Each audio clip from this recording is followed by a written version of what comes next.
호랑이 피하려다 귀신 만날 뻔한 30대 여자입니다. 끝날 때까지 끝난 게 아니라는 말 다들 들어보셨나요? 분명 이제 끝났다 싶었는데 더한 충격이 기다리고 있는 늪과 같은 상황 말이죠. 저는 이런 늪과 같이 답도 없는 역대급 콩가루 형제에 대해 고발하기 위해 사연을 보내게 됐습니다. 제게는 결혼을 생각했던 남자가 있었는데요. 예비 남편은 저의 친한 동생의 소개로 만나게 됐어요. 그 친한 동생은 꽤 유명한 광고회사에 다녔는데 본인과 같이 일하는 직장 동료 하나가 정말 괜찮다고 만나보라고 하는 거예요. 그 직장 동료가 연애를 쉰 지 좀 오래되기도 해서 외롭다고 여자를 소개시켜 달라고 했나 봐요. 저랑 나이도 동갑이고 회사에서 일적으로 능력도 있어서 인정도 받는 사람이라고 어찌나 죽여 세워주던지. 근데 그때 막 30 중반에 들어선 저도 외롭기도 했고 또 친한 동생이 보여준 직장 동료 사진에 넘어가 소개를 받게 됐어요. 정말 훈남이었거든요. 그래도 사진빨이 좀 있겠지 하고 각오하고 나갔는데 웬걸? 이목구비도 그렇고 분위기도 훈훈한 남자가 나오는 게 아니겠어요? 상욱 씨가 아직 혼자였다는 게 좀 이해가 안 돼요. 솔직히 여자들한테 진짜 인기 많을 것 같은데. 아유, 그렇게 비행기 태우시면 저 진짜인 줄 알아요. 저는 남자들이 현정 씨를 아직 혼자 뒀다는 게 더 놀라운데요. 저야 이런 자리 아니면 현정 씨 같은 여자분은 꿈도 못 꾸죠. 상욱 씨 정말 아부 잘하시네요. 제대로 된 연애는 20대 중반에 했던 게 마지막이었던 것 같네요. 그 후로는 딱 일에 집중할 나이이기도 했고 그렇게 정신없이 바쁘게 살다 보니까 혼자더라고요. 제가 다니는 회사가 여자가 살아남기가 좀 힘든 회사거든요. 그래서 더 일에 비중을 두면서 산 것 같아요. 그렇죠. 아무래도 여자분들이 더 끝까지 남기 힘든 회사가 남아있으니까요. 승진이다 뭐다 다 그렇잖아요. 현정 씨는 작년에 대리 달았다고 했죠? 그런 회사에서 진짜 대단하시네요. 심지어 말도 다정하게 하고 청산유수에 공감하면서 말도 잘 들어주는 게 아, 이 남자다 싶더라고요. 저는 무엇보다 공감 능력 좋고 정서적으로 교감이 가능한 남자를 찾고 있었거든요. 그런 조건에 딱 부합하는 예비 남편과 연애를 시작했고 예비 남편의 달콤한 말에 위로받으며 1년 8개월 정도 만났습니다. 예비 남편은 정말 한결같은 사람이었어요. 늘 제가 우선이었고 제일 중요하다는 걸 느끼게 해줬죠. 내일 워크숍이라고 했지? 서울 도착하기 전에 연락해. 데리러 갈게. 토요일이잖아. 주말인데 상욱 씨도 좀 쉬어줘야지. 괜찮아. 택시 타고 집에 가면 돼. 피곤하잖아. 몸이 힘들면 택시 잡는 것도 다 귀찮은 법이야. 어차피 그날 난 집에서 현정 씨 언제 오나 기다리고 있을 텐데. 걱정 말고 나한테 연락하세요. 내가 바로 튀어나갈게. 제가 친구들과 여행을 가든지 일적으로 지방에 갔다가 오는 날이면 늘 먼저 데리러 가겠다고 했죠. 뿐만 아니라 웬만해서는 늘 회사 앞으로 저를 데리러 오곤 하기도 했고요. 둘 다 회사 다니느라 바쁜 데이트는 주말밖에 못하니까 퇴근하고 나서라도 조금 얼굴 보자고 말이죠. 또 제가 술을 좋아하는데 예비 남편은 밖에서 술 마시는 게 여러모로 걱정이 된다고 술은 꼭 자기랑 마시던가 아니면 술 마시는 날은 꼭 집에 가기 전에 연락을 해달라고 하더군요. 본인이 직접 데리러 간다고 말이죠. 저는 늘 지나친 걱정이다. 내가 몇 살인데 그러냐. 밖에서 많이 마시는 것도 아니고 과부 같다고 했지만 예비 남편은 신경이 많이 쓰였나 보더라고요. 그리고 예비 남편이 그냥 제 안전만을 걱정한 건 아니었어요. 예비 남편은 그 술자리에 남자가 없는지를 항상 신경 쓰여 했어요. 혹시 남자가 섞여 있는 술자리에 가면 30분에 한 번은 꼭 전화를 걸더라고요. 그래봤자 동창이라든지 회사 동료들 뿐인데 뭘 그렇게 걱정을 하는지. 예비 남편의 다른 점들은 모두 좋았지만 바로 이 남자 관련해서 쓸데없는 걱정을 사서 하는 점이 달갑지 않았어요. 여기서 더 가면 집착의 구속의 연장선이 될 수 있으니까요. 술 문제로 조금 사이가 서먹한 와중에 한 번은 예비 남편이 제게 정말 대단한 이벤트를 열어주었죠. 한 번도 안 가본 술집 주소를 보내더니 오라고 하는 거예요. 매번 데리러 오는 사람이 무슨 일이지 하는 마음으로 도착한 술집은 바텐더가 술을 직접 만들어주는 바형 술집이었어요. 근데 이상한 게 문에 정기 휴일이라는 푯말이 있는 게 아니겠어요? 저는 예비 남편이 오픈날에 착각했나 해서 바로 전화를 걸었어요. 여보세요? 상욱 씨, 나 도착했는데 여기 오늘 정기 휴일이라는데? 도착했어? 아, 잠깐만 기다려. 나 나갈게. 나갈게라니 무슨 소리지 싶어 기다리고 있었는데 정기 휴일 푯말이 걸린 문이 열리고 다름 아닌 예비 남편이 나오는 겁니다. 어? 상욱 씨가 왜 거기서 나와? 놀랐지? 일단 들어와. 마치 제 가게인 양 제가 가게로 들어서자 능숙하게 문을 잠그고 저를 안내하는 예비 남편을 어리둥절한 얼굴로 쳐다봤어요. 정기 휴일이 확실한 건지 술집은 횡했고 저와 예비 남편밖에 없었죠. 예비 남편은 저를 바로 안내해서 앉히고는 본인은 쑥 하고 바 안으로 들어가는 겁니다. 에? 거기 왜 들어가? 아, 여기 내가 잘 아는 형 가게야. 오늘 정기 휴일인데 내가 술 좋아하는 애인한테 점수 좀 딴다고 빌려달라고 했지. 오늘 마시고 싶은 거 뭐든 얘기해. 내가 다 해줄게. 나 저번 주 주말에 그 형한테 바텐더 수업도 받았어. 웬만한 건 다 만들 수 있으니까 말씀만 하세요. 아, 나 현정씨 위스키 좋아하니까 잭 다니엘부터 시작할까? 스케일이 어마어마한 이벤트였죠. 친한 형 술집 전체를 빌려 이벤트를 해주다니 주말도 반납해가면서 칵테일도 배우고 말입니다. 저는 그렇게 예비 남편이 아마추어의 솜씨로 열심히 만들어주는 술을 기분 좋게 마셨고 예비 남편도 만들면서 틈틈이 한잔했네요.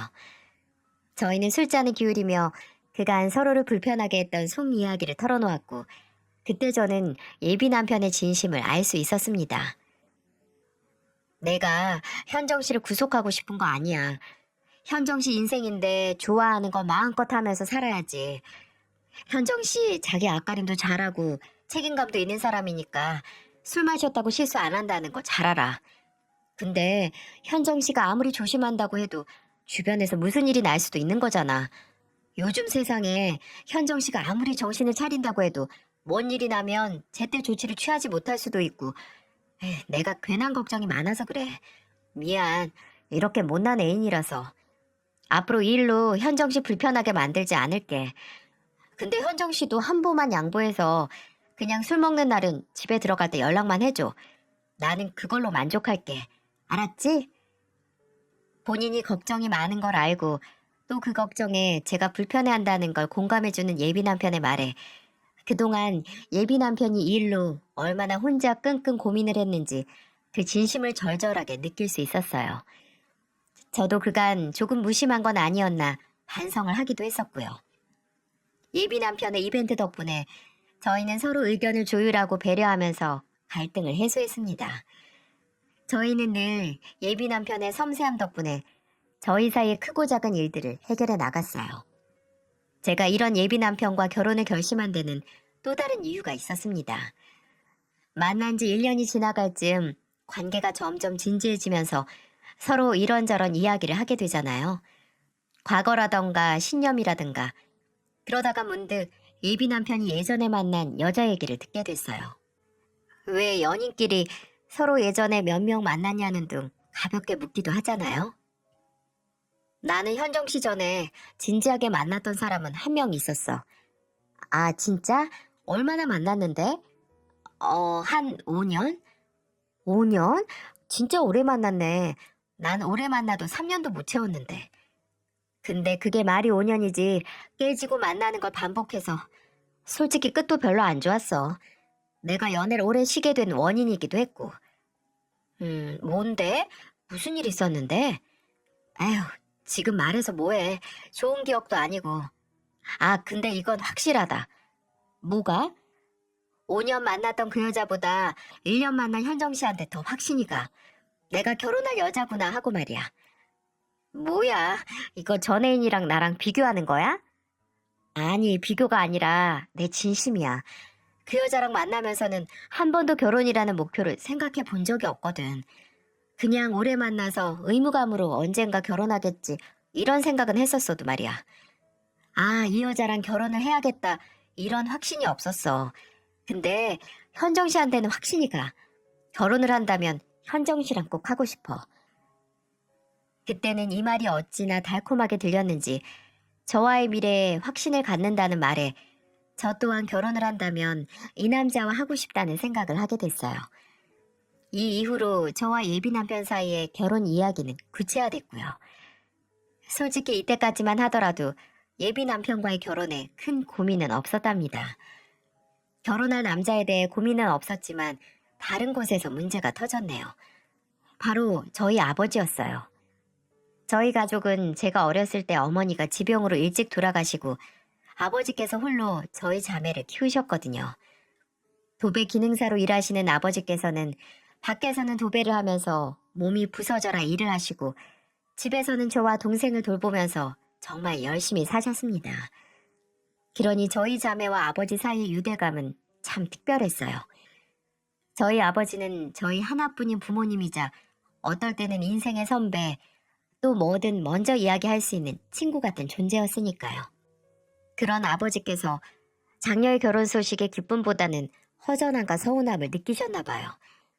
30을 훌쩍 넘기고도 남는 딸이 결혼할 사람이 있다고 하자 하신 말씀이 이거였으니까요. 무슨 벌써 결혼이야? 지금 네 나이에. 아빠 큰딸 내일 모레면 40이에요, 40. 그건 어느 나라 계산법이냐? 37이 무슨 내일 모레면 40이야. 만으로 치면 36이야, 36. 아니지. 너 생일도 아직 안 지났으니까 35이네. 진짜 그러면 얼마나 좋아요. 그리고 만난 지 이제 1년 지났다며. 너무 성급하게 하는 거 아니냐? 그놈이 결혼하자고 보채? 아니에요. 그냥 자연스럽게 나왔어요. 나도 그 사람도 결혼할 때가 되기도 했고 또 한다면 그 남자랑 해야겠다 싶어요. 결혼할 때가 어딨어. 사람마다 다 다른 거지. 참 너도 요즘 애들스럽지 않게 뭐 그런 걸 따지니? 아빠, 나 요즘 애들 아니에요. 아빠나 날 애로 보지. 아빠 큰딸 어른이야, 어른. 아버지는 계속 제 나이를 생각하면 아깝다 한숨처럼 말씀하시다가 끝내 서운하다라는 말을 하시더라고요. 참 너무 일찍 어른이 됐어, 너무 일찍. 부모한테는 자식이 얼마나 나이를 먹든 그저 애처럼 보이고 결혼한다고 하면 서운한 거야. 내 평생을 바쳐 애지중지 키운 딸이 홀랑 어디서 온 지도 모르는 놈한테 간다고 하면 어느 나라 왕자라고 해도 내 딸이 아깝지. 그런 아버지의 말을 듣고 저도 어딘지 울적한 기분이 들더라고요. 아버지가 저희 자매를 어떻게 키우신지 잘 아니까요. 더우면 더운 곳에서 추우면 추운 곳에서 가리지 않고 일을 하시면서 딸들은 그저 고생 안 하고 살길 바라셨던 분이니까요. 저는 아버지에게 아버지 딸이 선택한 사람이니 얼굴 한번 보라고 하며 설득을 했습니다. 아버지는 몇 번 나중에라는 말로 미루시다가 끝내 예비 남편을 집으로 초대해서 만나보기로 하셨죠. 예비 남편은 제게서 우리 아빠가 벼르고 있다라는 경고를 듣고 잔뜩 긴장해서 모든 예비 장인 어른 마음에 들기 위해 필사의 노력을 다해서 준비했어요. 평소 회를 좋아하시는 아버지를 위해 광어부터 참치, 그때 제철이었던 방어까지 새벽 택배로 받아 바리바리 싸서 왔더라고요. 아버지는 예비 남편이 현관에 들어설 때부터 아주 매의 눈으로 살펴보셨어요. 입은 허허하고 웃고 있지만 아주 이리저리 뜯어보고 있는 게 제 눈에는 보이더라고요. 그래도 손님이니 아버지는 평소 솜씨를 발휘해 음식을 준비해 두셨고 예비 남편이 선물로 가져온 회까지 차려서 셋이 식사를 시작했습니다. 아주 잘 먹네. 보기 좋아. 감사합니다, 장인어른. 그래도 먹는 모습이 보기 좋다는 말 들으니까 다행히 제가 조금 마음에 드셨나 봐요. 아직 멀었어. 아우, 아빠. 제발 밥은 편하게 먹게 해줘요. 상욱 씨, 우리 아빠 농담하는 거야. 농담해 주시면 저야 감사하죠. 그만큼 제가 편하게 느껴지신다는 건데 장인어른, 저는 그 어떤 장난이나 농담이라도 아주 환영합니다. 다소 무뚝뚝한 저희 아버지의 대꾸에도 그저 서글서글 웃으면서 뭐든 대답을 잘하는 예비 남편의 모습을 보니 이 정도 너스레면 우리 아버지도 안 넘어가고는 못 베기겠다 하는 생각이 들어서 한시름 덜었네요. 생각보다는 훨씬 화기애애한 분위기라서 인사드리는 자리가 잘 마무리됐다고 만족스러웠는데 식사도 잘하고 이런저런 대화도 나눈 후 저녁에 예비 남편이 집에 가고 나서 어딘지 저희 아버지 표정이 무표정하시더라고요. 분명 예비 남편과 같이 있을 때는 그대로 잘 웃으시고 말도 잘하시던 분이 예비 남편이 집을 나간 후에 깊이 생각에 잠겨 계신 표정을 지어서 괜히 불안해졌어요. 저는 거실 소파에 앉아 가만히 있는 아버지에게 다가가 물었습니다. 아빠, 어때요? 아직도 내 딸 데려가는 놈은 다 마음에 안 들어요?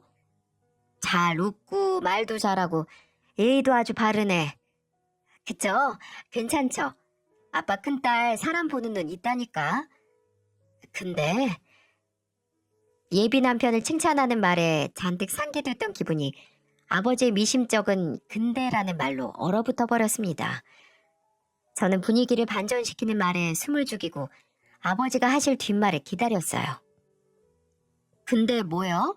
아빠 혹시 마음에 안 드는 부분이 있었어요? 아휴, 현정아. 아빠가 너 어렸을 때부터 뭐라 하든. 뭐요? 결혼 늦게 하라는 거요? 그게 아니고 소리 장도 웃는 낯에 칼을 숨기고 있다고 늘 실없이 잘 웃는 사람을 조심해야 한다고 했잖아. 아유 아빠 무슨 그런 소리를 해요. 상욱 씨는 그냥 사람이 좋아서 잘 웃는 거지 왜 같이 있는 사람을 편하게 해주잖아요. 말도 잘해서 같이 대화하면 재밌고요. 그게 왜 그러겠냐. 사람이 긴장이 풀리면 방심하는 법이야. 아, 그리고 아빠 눈에는 말을 잘하는 게 아니라 아주 현란하고 거창하게 하더라. 군더더기가 너무 많고 너무 꾸미는 것 같아. 에이, 그냥 그 사람 스타일이에요. 나쁜 뜻은 없어요. 그래, 한 번 본 아버지보단 몇 년 만난 네가 더 잘 알겠다만 그만큼 객관적으로 볼 수도 있지. 아빠, 괜히 트집 잡는 거 아니에요? 만나기 전부터 미운 사위 취급하셨잖아요. 아무리 그래도 아버지가 말도 안 되는 걸로 그럴까? 아휴, 현정아. 지금 결혼을 엎으라는 게 아니야. 헤어지란 소리도 아니고. 그냥 아버지 생각엔 조금 더 지켜보는 게 좋겠다는 뜻이다. 급하면 체하는 법이야. 분명 아버지 말씀에도 일리가 있었어요. 1년이 조금 지난 시점에 결혼이란 중대사를 한다는 게 좀 이르게 느껴질 수도 있었겠죠. 부부가 평생을 살아도 서로의 속을 잘 모르는데 고작 1년 만난 남자와 평생 살 각오를 한다는 게 어불성설일 수 있으니까요. 하지만 이때는 이런 아버지의 말을 그저 소중한 딸을 쉽게 보내기 싫은 아버지의 걱정이겠거니 했습니다. 돌다리도 두드려 건너는 걸 원하는 아버지의 말에 저는 이미 두드릴 돌은 거의 두들겼다고 생각을 했네요. 하지만 그건 다 저의 오만이고 착각이었죠. 저는 그 돌다리를 두들기다 못해 한번 뽑아봤어야 했습니다. 내가 고른 결혼할 상대에 대한 확신이 있었던 저는 아버지의 권유에도 멈추지 않고 결혼을 감행했어요. 아버지가 흔쾌하게 승낙만 안 하신 거지 반대하신 것도 아니었으니까요. 아버지께서도 저의 단호한 모습에 끝내 그럼 상견례 날짜를 잡자고 말씀해 주셨죠. 그렇게 저는 예비 시댁에 먼저 인사를 드리러 갔습니다. 아버지라는 큰 산을 넘고 나니 이제 순서대로 착착 진행하기만 하면 되겠다 싶었죠. 나 그날 뭐 사가지? 어머님이랑 아버님은 뭐 좋아하셔? 그게 신경 쓰지 마. 그냥 식사하고 먹을 디저트면 충분하지 않을까? 그래도 성의가 보여야 하잖아. 아, 상욱 씨 형님이랑 남동생도 그날 집에 있다고 했지? 그 2명은 신경 쓰지 마. 현숙애는 그냥 옆에서 밥만 먹다 방으로 들어갈 거고 형은 안 올 수도 있어. 뭐야, 그렇게 말하는 게 어딨어. 상욱 씨는 우리 집에 온 날 집에도 없던 혜정이 먹으라고 마카롱도 사다 줬잖아. 그건 현정 씨랑 여동생 사이가 좋잖아. 우리 형제는 서로 대면대면해. 대화도 거의 안 하고. 그 정도야? 그 정도야. 그러니까 현정 씨도 그냥 대면대면 하면 돼. 나랑 똑같이. 예비 남편은 그렇게 말을 했지만 아예 제가 신경을 안 쓸 수는 없었어요. 그래서 알아서 예비 시댁 가족분들이 각기 좋아하실 만한 음식이나 과일을 챙겨갔습니다. 그렇게 바리바리 싸가는데 예비 아주버님이 안 계시더라고요. 그래서 그날은 예비 시부모님과 예비 도련님 얼굴만 뵙고 나왔습니다. 다행히 예비 시부모님은 예비 남편에게 어떻게 이런 아가씨를 만났냐라는 말을 하실 정도로 저를 마음에 들어 하셨어요. 예비 도련님이 좀 무뚝뚝하고 차가워 보였지만 전반적으로 분위기도 좋았었고요. 서로 양가 인사를 하고 나서 바로 상견례 날짜를 잡았습니다. 두 집 어른들 모두 회가 좋겠다고 하셔서 고급 일식집을 예약했었죠. 그날은 제 동생도 또 못 만났던 예비 아주버님도 참석한다고 해서 더욱 신경을 썼어요. 그렇게 모인 자리에서 다들 그렇듯이 서로 자식들 칭찬하고 가볍게 사는 얘기도 하면서 식사를 했었네요. 사부인께서는 아주 든든하시겠습니다. 이렇게 잘 큰 아들들이 3명이나 집을 지키다니 어디 경우 없지 부럽지 않으시겠어요. 그렇지도 않아요. 다들 커서 지들 먹고 살기 바쁘죠. 우리 챙길 시간이 어디 있나요? 사내 녀석들만 바글바글거려서 오히려 집안 분위기가 칙칙하기 그지없습니다. 사돈 어른이야말로 밥 안 드셔도 배부르시겠어요.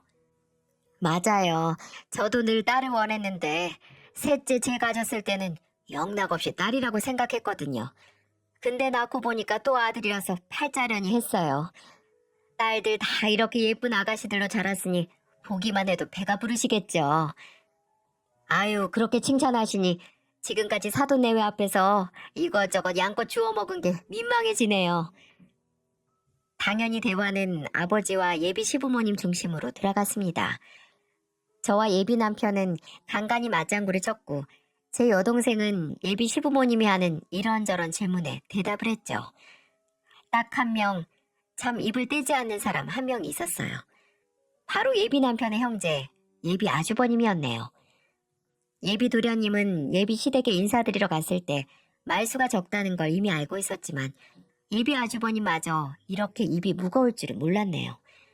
아니, 입이 무거운 정도가 아니라 마치 다른 자리에 앉아있는 것처럼 정말 식사만 하더라고요. 일행이 아는 것처럼 보일 정도로 말이죠. 혼자 반주하러 온 건가 생각이 들 정도로 예비 아주버님은 연신 술을 마시더라고요. 저도 그 모습이 의아해서 간간히 지켜보고 있었는데 저희 아버지도 보셨나 봅니다. 그래서 한마디 하셨죠. 아니, 우리 사돈 총각은 술도 시원하게 잘 마시네요.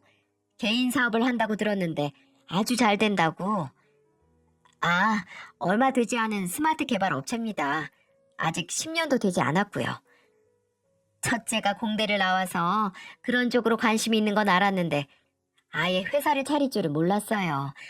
잘 다니던 회사 그만두고 개인 사업 한다고 했을 때 철렁했었죠. 사업이란 게 아무나 하는 게 아니잖아요. 그래도 자리 잡고 잘하고 있으니 천만 다행이죠. 저나 이 사람이나 무슨 이 스마트폰 이거에 관련된 회사라는 건 알아도 아직도 정확하게 무슨 일을 하는지 잘 모릅니다. 저도 그렇습니다. 이거 들고만 다니지 전화 받고 문자 받고 딱 이 2가지만 합니다. 그래도 참 첫째 아들이 잘 돼서 둘째도 또 셋째도 잘 보고 자란 거겠죠. 저희도 큰딸인 현정이가 엄마도 없이 참 잘 자라줘서 둘째도 그 모범을 보고 잘 자랐다는 생각이 듭니다. 그렇죠. 아, 윗물이 맑아야 아랫물도 맑은 법 아니겠습니까?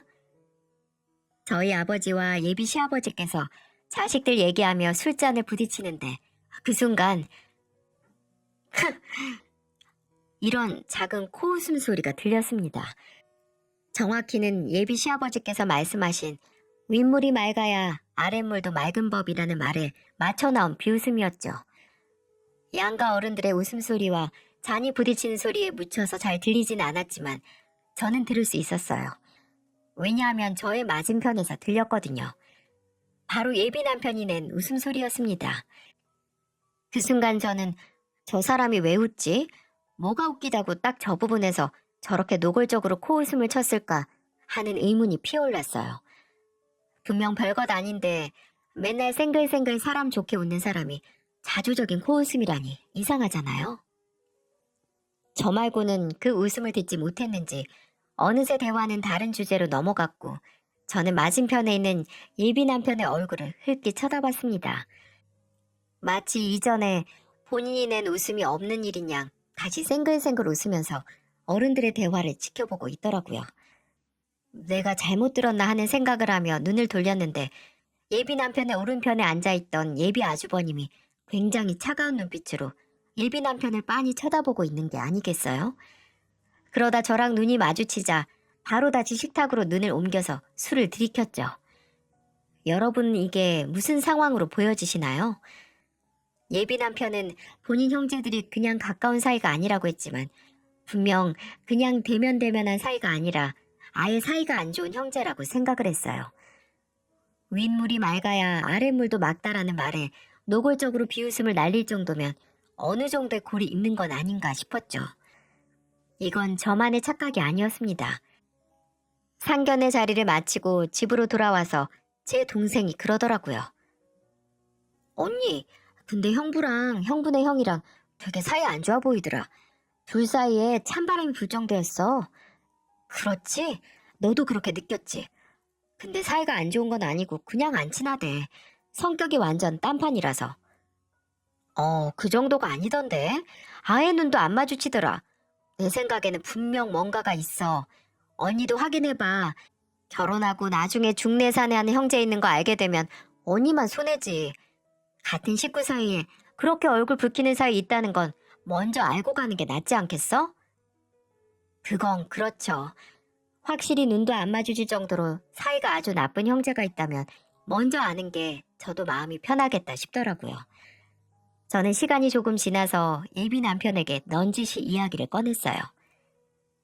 상욱 씨, 혹시 상욱 씨 형님이랑 동생이랑 사이가 많이 안 좋아? 왜? 그래 보였어? 조금. 상견례 자리에서도 그렇고 되게 남처럼 있어서. 남 같은 거 맞아. 그 정도로 못할 사이가 아니거든. 왜? 그 정도로 나이 차이가 많이 나는 것도 아니잖아. 현정 씨는 동생이랑 사이가 너무 좋아서 모를 거야. 남자 형제들은 거진 다 그래. 우리 집 형제들이 조금 더 사이가 좋지 않은 거긴 하지만 특히 형이랑은 명절에도 잘 안 만나긴 하지. 아, 그래도 형보다는 동생이 좀 더 편해? 아무래도. 그리고 형이 뭐라 해야 되나? 첫째라서 부모님 기대랑 사랑, 지원을 다 받아서 좀 이기적이야. 나랑 동생은 같은 형제로 취급도 안 해. 그 정도야? 원래 반대 아닌가? 막내들이 부모님 사랑 독차지해서 철이 덜 든다고 하잖아. 우리 집은 반대야. 모든 관심은 장남 차지였거든. 동생이야 뭐 막내라고 따로 관심 받았는지 몰라도 난 둘째라서 사이에 껴서 찬밥 신세였어. 그래서 서로 이해관계랄까 그런 게 없어. 그렇구나. 상욱 씨가 둘째라서 마음고생 많이 했겠네. 맞아. 그러니까 현정 씨가 나랑 결혼해서 나 많이 예뻐해줘야 돼. 난 부모님 관심을 많이 못 받고 자란 애정 결핍이니까. 예비 남편의 말을 듣고 나니 그날 그 코웃음이 이해가 가더라고요.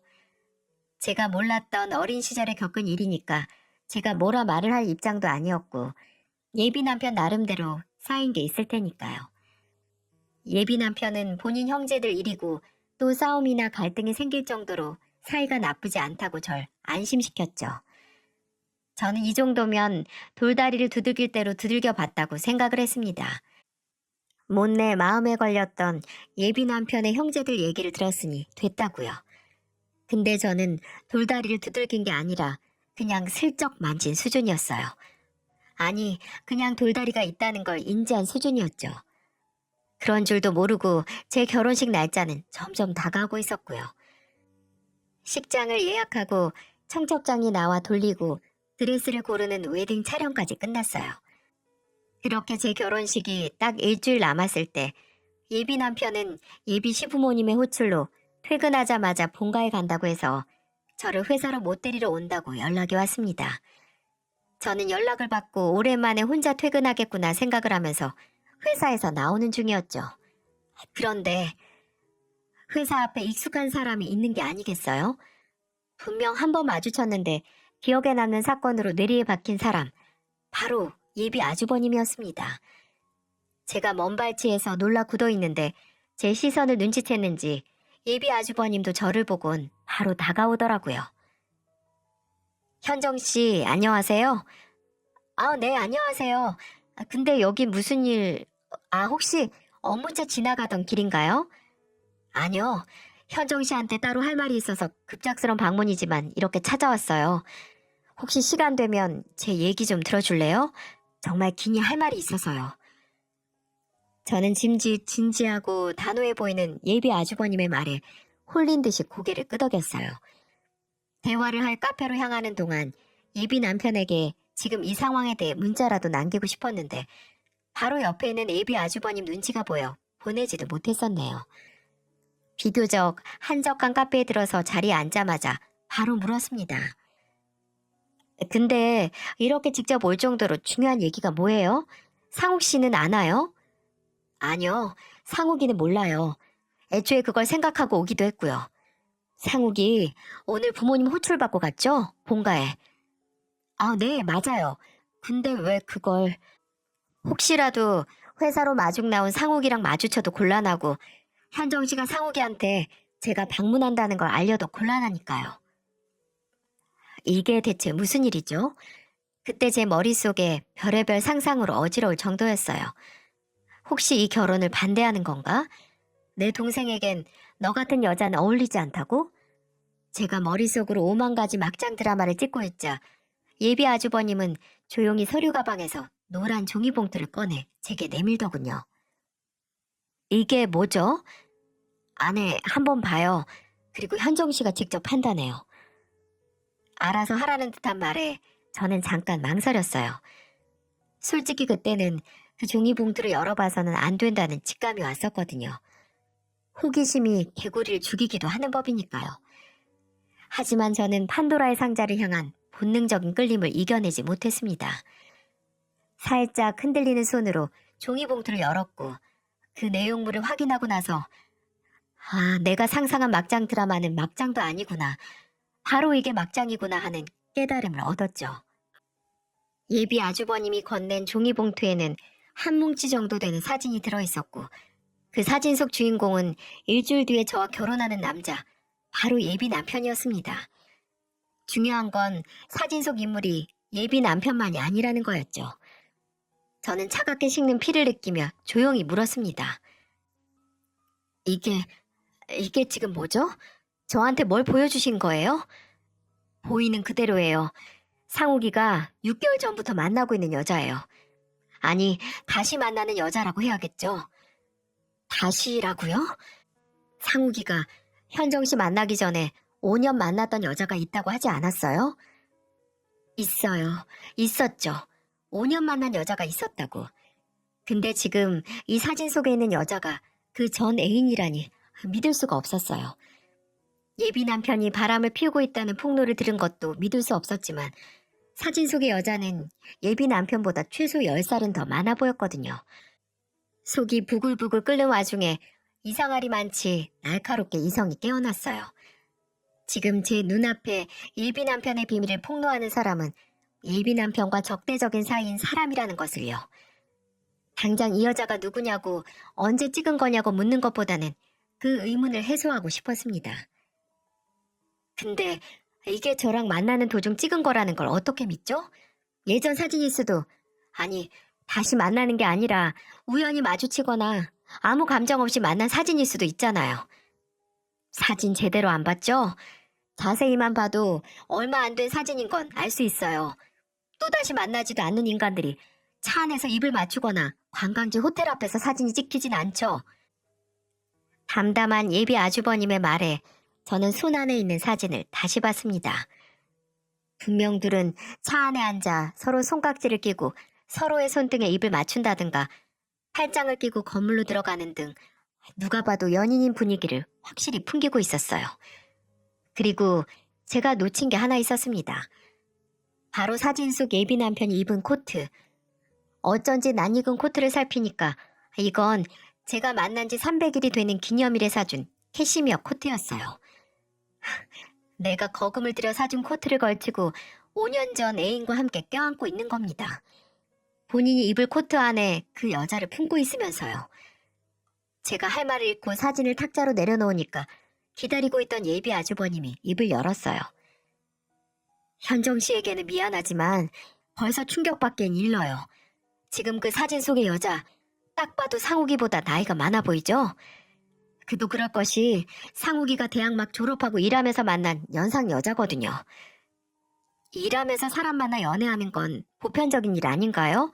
나이 차이도 뭐 어디서 일하면서 만났느냐가 중요하죠. 상욱이가 대학 졸업하고 취업이 오래 안 됐어요. 그러다가 돈벌이가 다른 아르바이트보다 쏠쏠한 곳에서 일했거든요. 상욱이 호스트였어요. 그리고 그 여자는 상욱이 손님이었고요. 호스트와 손님이라는 단어에 제 멘탈이 그대로 부서지는 줄 알았습니다. 5년 동안 만났던 여자가 가게에서 돈 받고 술시중을 들었던 손님이었다니. 아니, 제가 지금 이 대화의 정확하게 어느 부분에서 놀라야 하는 거죠? 바람? 호스트? 손님과의 5년 연애? 잠깐만요. 제가 그 말을 어떻게 믿죠? 상욱 씨가 저랑 만나는 사이에 이 여자랑 만났다는 건 사진을 봐서 믿을 수밖에 없어도 호스트라니. 제가 그걸 뭘 보고 믿냐고요. 종이 봉투 안에 있는 A4 용지 확인해요. A4 용지? 종이 봉투에 뭐가 남아있었나? 하고 더듬더듬 봉투를 열었는데 한 장뿐이라서 봉투의 바싹부터 사진을 꺼낼 때 안 나왔더라고요.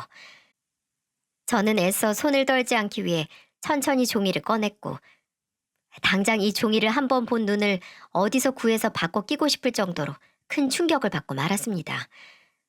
종이에는 한 인터넷 사이트가 캡처된 게 프린트되어 있었고 거긴 호스트바의 소위 선수라고 불리는 직원들을 소개하는 화면이 나와 있었어요. 그리고 거긴 지금보다 한참 어려 보이는 예비 남편의 사진과 함께 프로필이 나와 있었죠. 예비 남편은 달콤한 대화의 신이라는 타이틀로 한껏 요란하게 소개가 되고 있었습니다. 제가 넋을 잃고 종이를 그저 보고만 있으니 가만히 있던 예비 아주버님이 먼저 입을 열었습니다. 회원 전용 호스트바라서 회원 아이디가 있어야만 열람할 수 있는 인터넷 사이트예요.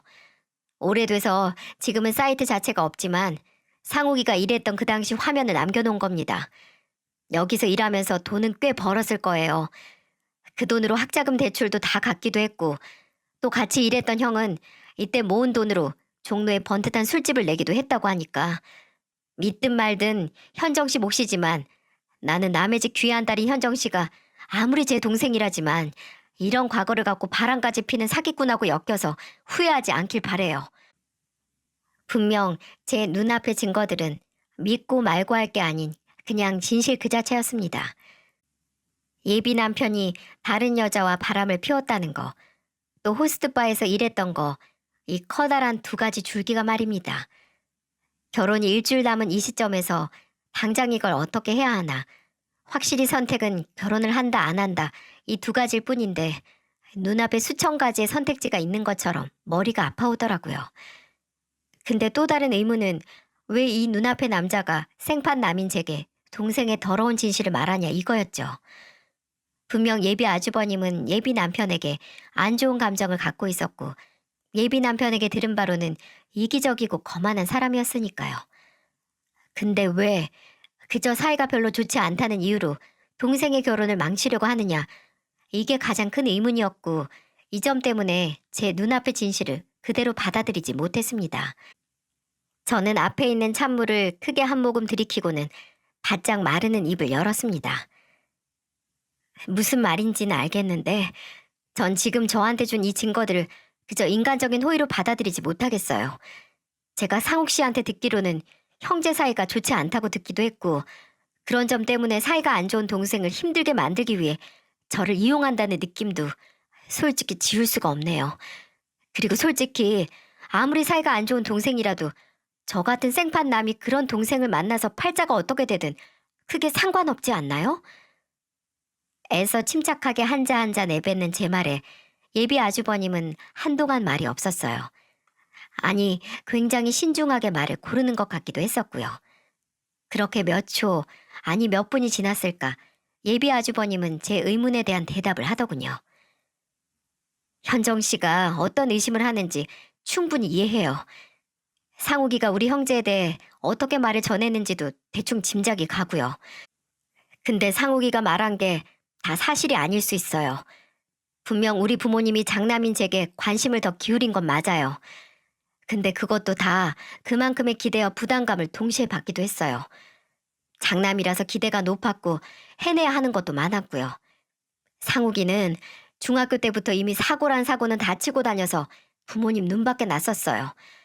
담배, 술, 싸움 그런 걸로 어머니는 매달 학교로 불러가셨고 강제 전학도 한 번 갔었고요. 분명 똑같이 키웠는데 그런 자식하고 말 잘 듣고 앞가림 잘하는 자식하고 솔직히 부모도 사람인데 말이 다르게 나갈 수도 있는 거죠. 상욱이 그 자식은 그거 하나를 못 견뎌 했죠. 가르침도 잔소리도 모두 형인 저와 비교해서 부모님의 차별과 편애라고 받아들였어요. 그것 때문에 편애의 대상이라는 저도 눈치를 많이 보고 살았고요. 상욱이 오늘 부모님한테 호출당한 것도 저한테 빌려간 1억 안 갖고 모른 척해서 그런 거예요. 1억이요? 그것 말고도 많아요. 1억은 나 따라서 사업 시작한다고 자금 명목으로 가져간 돈이고요. 어차피 몇 년 사이에 다 말아먹었지만 내가 사업 시작하고 돈 좀 벌면서부터 시도 때도 없이 손 벌리는 놈이니까. 저도 어렸을 때 괜한 죄책감이 있어서 따지지 않고 빌려줬었고요. 근데 그걸 몇 년 동안 모른 척하니까 이걸 아는 부모님 속은 타들어가죠. 지금 사업 접고 눈 낮춰 회사 들어가 조용히 살지만 그 전에 상욱이가 벌린 일 수습하는 건 다 저랑 부모님이었어요. 그런 놈이 뭐가 그렇게 억울한지 제 입장에서도 할 말은 많아요. 제가 여지껏 들어온 예비 남편과 예비 아주버님의 관계와는 너무나 반대되는 이야기를 들으니까 제 혼란은 더 커져갔어요. 제가 아무런 반응도 안 하고 있자 마지막 말처럼 예비 아주버님은 말을 했죠. 이번에 현정 씨랑 결혼하면서 나한테 5천만 원 만들어 달라고 해서 나도 지금까지 많이 참았다 싶었던 거지. 동생한테 복수한다고 현정 씨를 이용한 건 아니라는 걸 알아줬으면 해요. 현정 씨는 그렇게 느낄 수 있지만 정말 내 동생이란 놈 때문에 다른 사람이 평생 속고 산다는 게 불합리하다고 생각했을 뿐이니까요. 그 손님이었던 여자는 나도 몇 주 전에 본가에 갔다가 본가 앞에서 둘이 차 안에 있는 걸 발견했던 거예요. 그때 분명히 결혼한다고 한 여자가 따로 있다고 들었는데 다른 여자랑 있는 걸 보니 더 이상은 안 되겠다 싶어서 사람 붙인 것도 있었고요. 둘이 붙어있는 사진을 찍은 건 3일 전이 마지막이에요. 결정은 물론 현정 씨의 몫이지만 난 정말 현정 씨가 이런 놈이랑 결혼으로 저당 잡혀서 평생 사는 건 아닌 것 같네요. 무엇보다 혼자 현정 씨를 키운 아버지께 못할 짓 아닌가요? 그 말을 남기고 예비 아주버님은 먼저 자리를 떴습니다. 제게 예비 남편의 바람 현장 사진과 과거 모습이 프린트된 종이 끝없는 절망감을 남긴 채 말이죠. 그렇게 몇 분을 혼자 앉아 있었는지 얼마 안 됐던 것 같아요. 3분 정도 고민을 하자 목적지는 분명해졌어요. 결과가 어떻게 되든 일단 당사자에게 확인을 받아야겠다는 걸 말이죠. 그래야 후회도 괜한 정도 안 남겠다 싶었습니다. 예비 남편에게 전화를 하니 이제 막 본가에서 나와 집으로 가는 중이라고 하더군요. 제가 그 카페에서 예비 남편의 집으로 가면 얼추 도착 시간이 맞을 것 같아서 집에서 만나자고 했습니다. 제가 뭘 아는지 전혀 모르는 예비 남편은 저를 데리러 오겠다고 했지만 저는 이미 지하철을 탔으니 집에서 만나자고 말했습니다. 지하철을 타고 가면서 차창에 까만 하늘이 지나가는 걸 보면서 많은 생각을 했습니다. 커다란 중대사를 어떻게 정리하지? 지금 내가 내린 결정이 최선일까? 혹시 내가 오해하는 부분이 있으면 아니지. 지금 여기서 내가 오해한 게 어딨어. 어쨌든 본질은 하나인데 라고 꼬리에 꼬리를 무는 생각에 내가 지금 어느 역에서 내려야 하나도 잊을 뻔했었네요. 그렇게 상념의 고개를 넘고 넘어 예비 남편의 집에 도착했습니다. 퇴근이 한참 지난 시간에 차를 타고 온 예비 남편은 저보다 더 먼저 도착해 있더라고요. 백지 상태인 남자는 제 얼굴 표정을 읽을 새도 없이 그저 좋다고 해벌쩍 웃더군요. 현관을 지나 거실에 들어서자 피곤함이 느껴지는 목소리로 예비 남편이 말했습니다. 오늘 자고 갈 거지? 지금 퇴근한 거야? 오늘 야근 없다며? 야근은 아니고 밖에서 만났으니까 외근이겠네. 외근? 아니, 외근 나간 시간이 지금 끝난 거야? 우리 현정 씨 진짜 고생했네. 고생은 무슨, 상욱 씨가 고생했지. 형한테 빌린 1억 언제 갚을 거냐고 부모님한테 잔뜩 시달리다가 나왔을 거 아니야? 뭐? 주방으로 들어가려고 했던 예비 남편이 멈칫 굳더니 고개를 돌려 저를 쳐다보더라고요. 분명 평소와 다름없는 표정이었는데 어딘지 칙칙하고 탁하게 보이는 그런 얼굴로 말이죠. 현정 씨, 지금 무슨 소리 하는 거야? 내가 오늘 아주 재밌는 얘기를 들었어. 상욱 씨 그동안 정말 열심히 살았더라. 그 또래에는 엄두도 못 냈을 일도 하고. 아니, 손님은 어떻게 꼬셨길래 5년을 만난 거야? 심지어 그 여자가 상욱 씨를 못 잊고 다시 만나자고 찾아왔잖아. 아니지. 누가 먼저 찾아갔는지 나는 모르지. 와, 지금 내가 뭘 어디서부터 얘기해야 할지 모르겠네. 지금 내가 하는 말 알아듣겠어? 난 처음 들었을 때 한 번에 못 알아먹었거든. 지금 어디서 뭘 듣고 그러는 거야? 누구 만났어 대체? 누구겠어? 상욱 씨도 알잖아.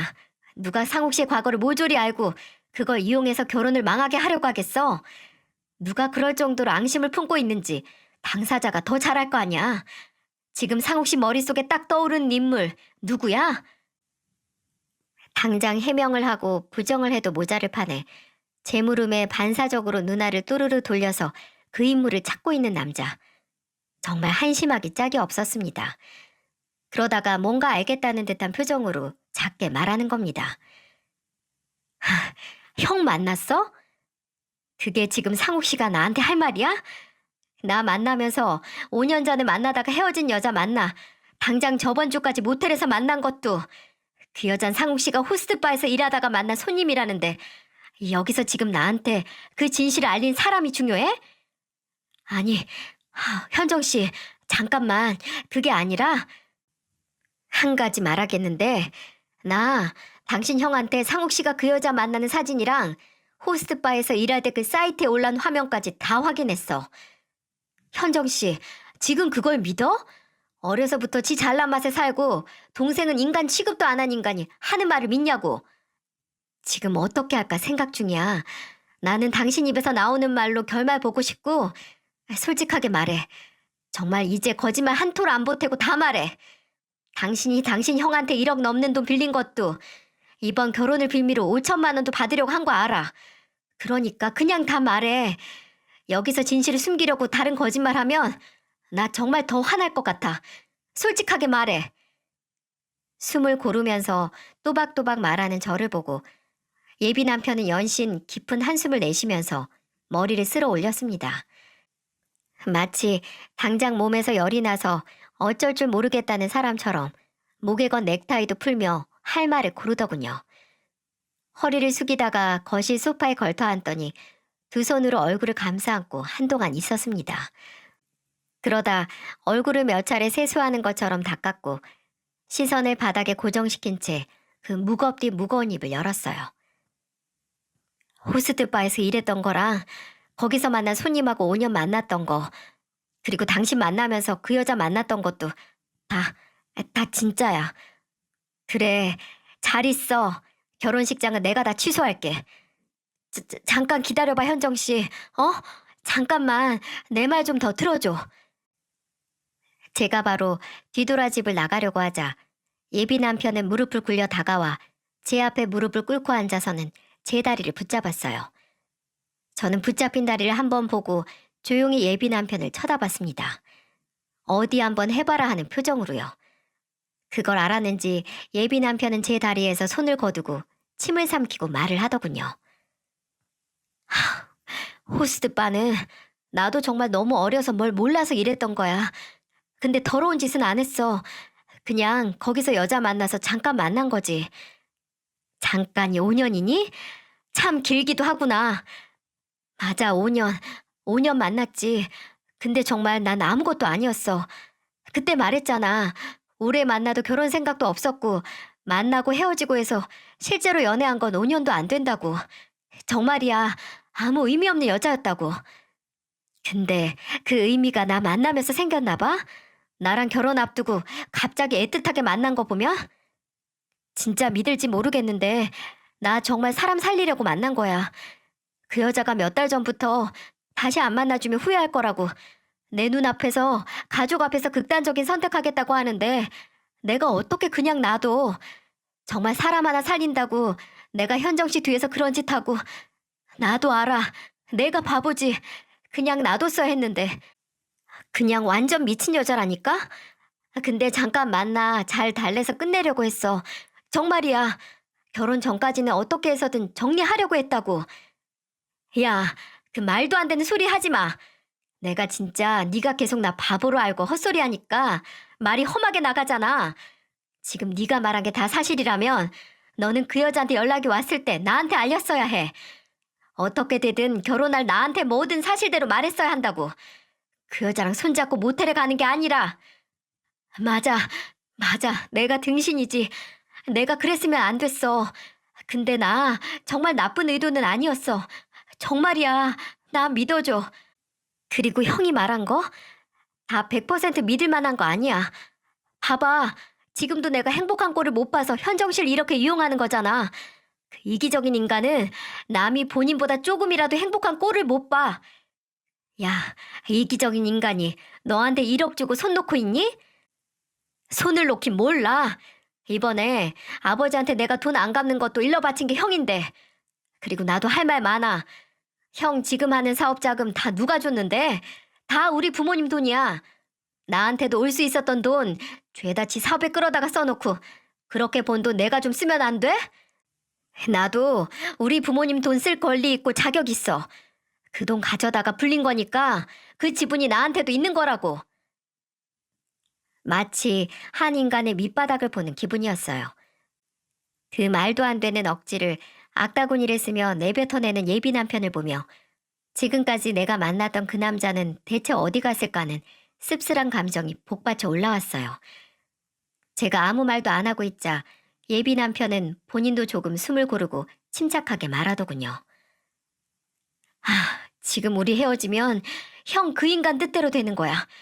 지보다 먼저 결혼하는 동생 보고 배 아파서 이딴 짓 하는 거라고. 지금 현정 씨가 나랑 헤어지면 그 인간한테 보기 좋게 이용당하는 꼴이라고. 아니, 이용당하는 건 네 업보지 내가 아니야. 나는 부수적으로 내 인생 구제한 거야. 내가 지금 당신이랑 헤어지는 건 더러운 과거 감추고 심지어 그 과거에 만난 여자를 현재에도 계속 만나고 있는 당신의 그 뻔뻔하고 쓰레기 같은 모습 때문이야. 괜히 당신 형 끌어다가 피해자인 척 하지 마. 당신은 그저 본인 업보에 말 걸려서 넘어졌을 때 마침 앞에 있는 낭떠러지에 떨어진 멍청한 인간일 뿐이야. 저는 그대로 예비 남편, 아니 한때 예비 남편이었던 남자의 집을 나왔습니다. 뒤에서 다 쉬어가는 목소리로 저를 부르는 목소리가 들렸지만 단 한 번도 뒤돌아보지 않았어요. 그대로 집으로 돌아왔습니다. 아버지는 늦게까지 연락 없이 들어오지 않는 다 큰 딸을 거실에서 기다리고 계셨고요. 저는 아버지 얼굴을 보자마자 참아왔던 울분을 터뜨려서 울었습니다. 방 안에서 자고 있던 동생까지 깨서 나와서 제게 달려왔네요. 저는 이제 다 끝이라고, 다 끝내고 왔다고 하면서 모든 일을 설명을 했고 아버지와 동생은 쌍욕을 하다가 나중엔 저와 함께 울면서 저를 위로해줬죠. 잘했다고 셋이서 얼싸안고 드라마란 드라마는 다 찍었었네요. 다음날 눈을 뜨자마자 시간 내서 그 인간에게 위약금을 포함해서 부담해야 하는 결혼 비용을 정리해 문자로 보냈습니다. 결혼을 취소하는 쪽에서 위약금을 부담하는 게 도리니까 알아서 하라고 말이죠. 제가 지금까지 냈던 돈을 빠짐없이 정리해서 일주일 내로 보내라고 했습니다. 제 문자에 득달같이 전화를 하더군요.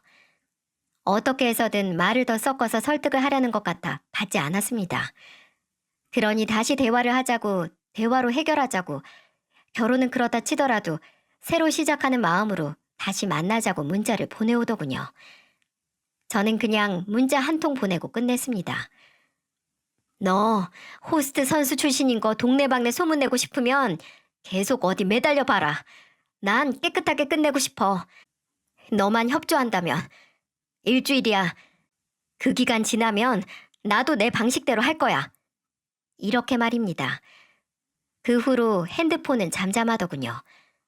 그 더러운 과거가 소문나는 게 무섭긴 했나 보더라고요. 그날은 오전 반차를 내고 내리 잤습니다. 스트레스가 쌓이고 긴장이 풀리니까 잠이 제 몸을 덮쳤어요. 회사 사람들에게, 친구들에게, 친지들에게 파혼 소식을 알리고 천천히 일상을 찾아갔습니다. 회사에서는 동료들이 괜히 제 눈치를 보고 집에서는 아버지와 동생이 제 눈치를 봤네요. 여기저기 가시밭길 같았습니다. 저는 애써 아무렇지 않고 아무 일 없었던 것처럼 행동했지만 완전한 회복이 언제쯤일지 끝이 보이지 않았죠. 그래도 이렇게 끝났으면 다행이게요. 사연의 맨 서두에 말했던 것처럼 호랑이를 피하다가 귀신이 쓸 뻔했다고 했죠. 아, 제가 피한 호랑이는 다행히 제게 돈을 보내고 이후 별다른 연락을 하지 않았습니다. 물론 제때 안 보내고 3주 이후에 보내긴 했지만 그냥 제대로 받았다는데 의미를 두기로 했어요. 여기서 귀신은 결혼할 뻔한 그 인간이 아니라 그 인간의 형이었습니다. 분명 불순한 의도가 있었던 그 인간은 동시에 제 인생의 구원자이기도 했잖아요. 형제 싸움에 저를 이용하긴 했어도 어쨌든 몰랐던 사실을 그 인간 덕에 알고 탈출할 수 있었으니까요. 그런데 그런 구원자 역할에서 그치지 않고 어느 순간 갑자기 저에게 연락을 하더라고요. 제가 파혼을 하고 얼마 지나지 않아 연락을 해서 만나자고 했죠. 저는 혹시 내가 들어야 할 말이 더 있나 하는 생각에 바로 약속을 잡아 나갔습니다. 아까 말했듯이 호기심이 개구리를 죽이는 법이죠.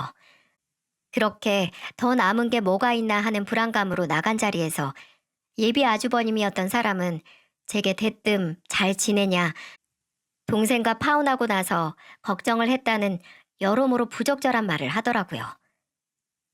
잘 지냈어요? 솔직히 내가 현정 씨 결혼을 막은 거나 마찬가지라서 걱정했어요. 그럴 필요 없어요. 결혼을 못하긴 했지만 그 덕분에 제 인생 구했으니까요. 그래도 괜히 이용한 걸로 보이는 것 같아 마음이 좀 그랬네요. 이용한 게 어때서요, 아주버님? 아니, 그쪽은 절 이용해서 싫어하는 동생 앞길 잘 막았고 저는 그쪽 이용해서 더러운 사기꾼 하나 떨쳐냈으니 서로 상부상조했다고 생각해요. 저는 그럴 테니까. 그러니까 괜한 걱정하지 마시고 여기서 정리했으면 해요. 솔직히 상욱 씨랑 연관된 모든 사람들과 평생 얼굴 보고 싶지 않거든요. 가족이라면 더더욱이요. 계속 확실히 할 말은 안 하고 쓸데없는 소리만 해서 저는 제대로 선을 그었거든요. 괜히 악연 같은 인연을 만들고 싶지 않았고요. 근데 이 인간은 이걸 못 알아먹은 건지 계속 혹시 시간 되냐 할 말이 있다는 문자를 남기기 시작했어요.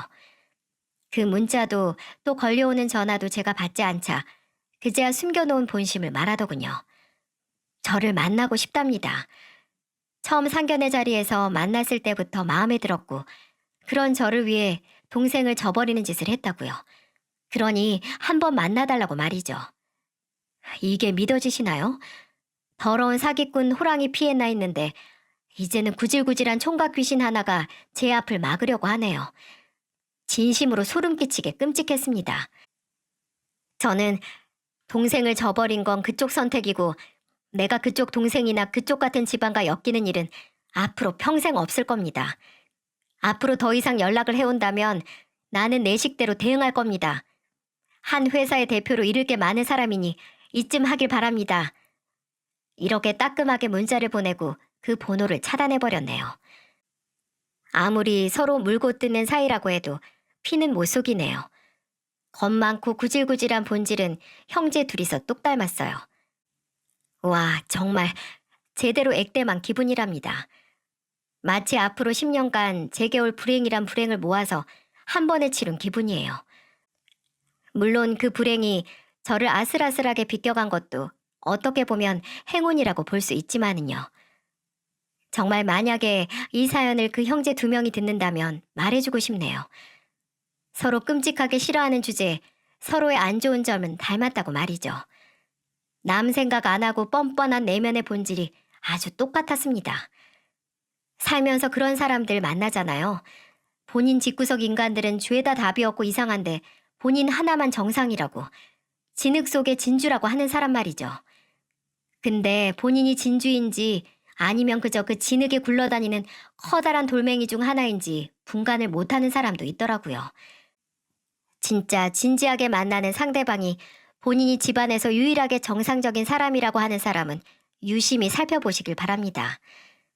혹시 그 집안에서 유일하게 이상한 사람일 수도, 아니면 가족 전체가 그 이상함을 공유하고 있는데 본인만 모를 수 있으니까요.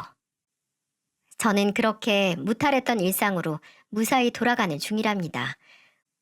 매번 즐겨 듣는 이 채널이 많은 도움이 되고 있답니다. 정말 감사드려요.